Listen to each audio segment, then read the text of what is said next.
ตาวันมื้อในก็ข้าได้มาเฮ็ดแหนลายตัดแคปหังตาใส่ในวิดีโออันเฮาตัดต่อนั้นนี่ค่ะเนาะลายตัดโลโก้ของเฮานี่ค่ะเนาะอันนั้นก็ชื่อคนตัดต่อมันก็ชื่อเฮานี่ค่ะเนาะลายตัดมันก็นั่นค่ะเนาะใช้แอปอันไหนอันแล้วนี่ค่ะเอาขาเข้าวัดด้วยจังมันค่ะเนาะมันดังสุดเฮาก็ได้มีแคปหัง Facebook นี่ค่ะเนาะแคปหังมันหลายๆค่ะแคปหัง Facebook ก็ไลค์แล้วก็แคปหัง YouTube ก็ไลค์แล้วก็แคปหังเพจนี่ค่ะเนาะ3มิลนี่ค่ะเนาะเอาขาได้มาตัดแหนนี่ค่ะเนาะเอาขาเพราะว่าเขามาแล้วได้เป็นหน้าซึ่งไหนนี่ค่ะพอเป็นหน้าซึ่งไหนเฮาก็เน็กหมดไปได้กำค่ะเนาะพอคันเน็กหมดแล้วก็เฮาก็มาที่หน้านี่ค่ะเนาะหน้า3นี่ครับหน้า3นี่ครับพอมาที่หน้า3นี่ก็เขามาเลือกมันที่แคปหังนี่ค่ะบ่ก็เขาเน็กเข้าว่าที่แคปหังนั่นมันสิคือเฮาเลือกนี่ค่ะเนาะแคปหังมีตั้งนำอันเฮาขายหยังไว้นั่นนี่ค่ะเนาะเหมือนดังว่าจังเขาว่าค่ะเนาะแคปหังนั่นเดี๋ยวแคปหัง Facebook นี่ค่ะเนาะแคปหัง Facebook ก็หลุดมาง่ายๆเลยค่ะเนาะนี่ค่ะ1นี่ค่ะเนาะ1เดี๋ยวแล้วแคปหัง Facebook นี่ครับเอาข่าวแคปหัง Facebook มาไว้ที่ในพอยกเฮาขาขึ้นเลือกที่เก่าไว้ค่ะที่ในก็ค่ะขึ้นเอาแคปหังเพจนี่ค่ะเนาะนี่ครับ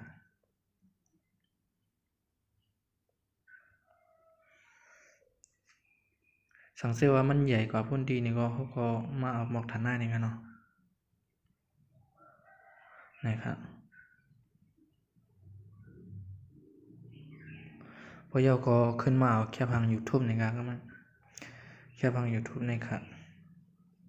พอขาใครเอาเป็นตรงม้วนนี่ก็ไรค่ะเนาะนี่ครับจังนี่ค่ะเนาะใครเอาเป็นจังนี่ก็ไรนี่ค่ะเนาะ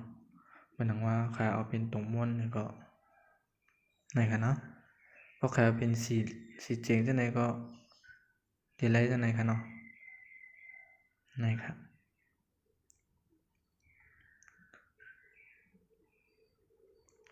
พอขาไหลมายาวไหนคือก็เขามันเน็กวันที่นี่ค่ะนะทีนี้ครับ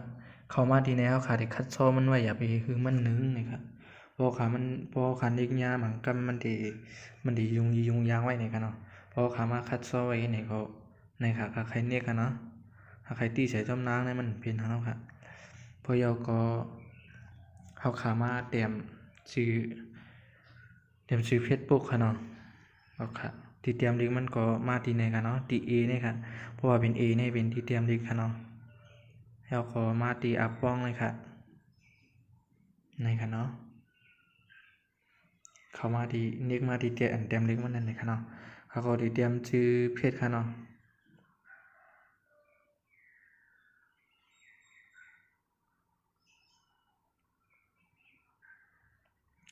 ในค่ะเนาะชื่อเพจค่ะเพราะว่าเขาขาดอะไรชื่อเพจมายาวในเขาก็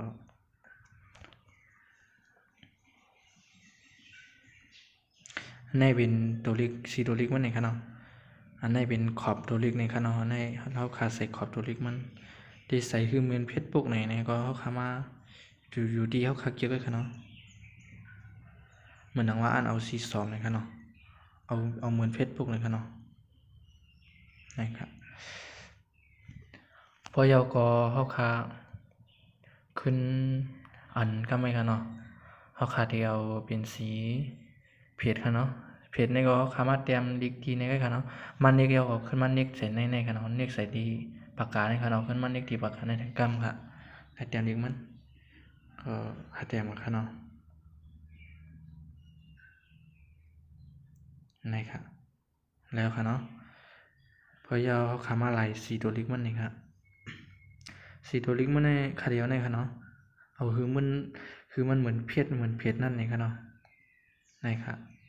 แล้วก็ลายมันค่ะเดียวเป็นสีขาวนี่ค่ะเนาะนี่ค่ะคือมันเหมือนเพจนี่ค่ะเนาะว่ายาวก็ YouTube นี่ค่ะเนาะก็มัน YouTube เขาก็มันเด็กเตียป้องนั่นก็เลยค่ะนะเพราะก็เขาคันป้องทั้งใดทั้งหนึ่งเหมือนกันด้วยค่ะในค่ะนะโดยจอมอันคันเองกันเนาะชื่อ YouTube เขาก็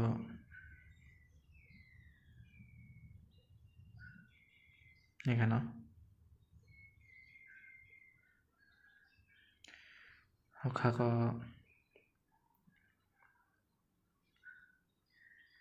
สีเหลืองนะครับเนาะขึ้นมาใส่เป็นสีขาวนะครับเฮาค่ะสังเกตว่ามันอันไหนค่ะเนาะเฮาค่ะคัดซอมันไว้แน่มันไกลกันหนาบนดีเลยค่ะเนาะ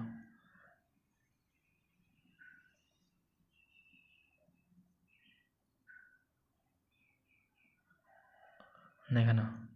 เฮาค่ะใครเอาหมวก3หมวกนะ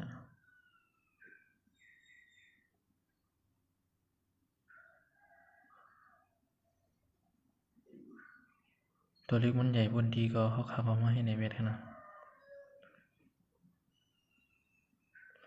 นี่ครับ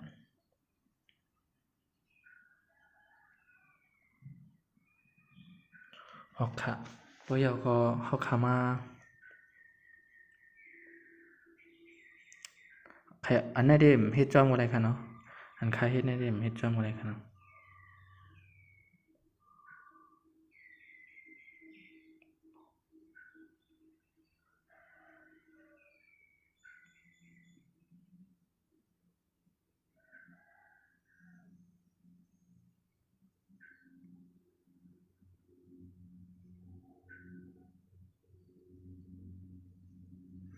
นี่ครับบ่ยาวสิไล่จังไหนค่ะเนาะเพราะว่าอุ้ยก็เฮาแค่เอาแคบหางกันละลายก็นี่เอาตัวลิกมันกันละลายก็ค่ะเนาะเฮาคำว่าเน็กมันดีไหนค่ะอันไหนเป็นไหนค่ะคำว่าเนาะเพราะคันนี้ในค่ะที่มีหยังค่ะเนาะอุ้ยก็เขาติไล่อันเป็นทาง Facebook เลยตัวลิกอันเฮาก็ตัดในก็กันค่ะเนาะเพราะว่าอุ้ยก็เขามาใส่มาสีมันได้ที่เป็นกับทั้งแคบหางอย่างค่ะเนาะที่ป้ากับทั้งสีเหลืองอันเป็นอันลองปืนมันตั้งหลังนั้นไว้เย้านี่ค่ะเนาะเพราะอุ้ยก็เขามาเน็กอันในสร้างหลังคาเน็กแน่เฮาก็ที่ไล่กว่าตัวลิกมันในก็นี่ค่ะเนาะในค่ะที่นี่ค่ะเนาะ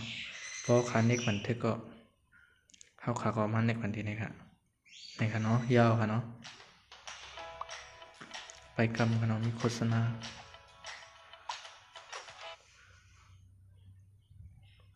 เฮาค่ะเพราะว่าเฮาขามาเน็ก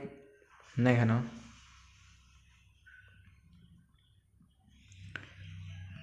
อยู่ที่เฮาขาได้เน็กค่ะเนาะที่เน็กสีไหลนี่ก็มันสิไหลกับจังนั้นขนาดนะ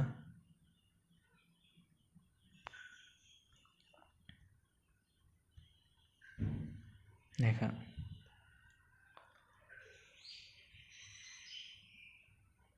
มันนั่งมาขาได้เอาสีไหนนี่ค่ะเนาะ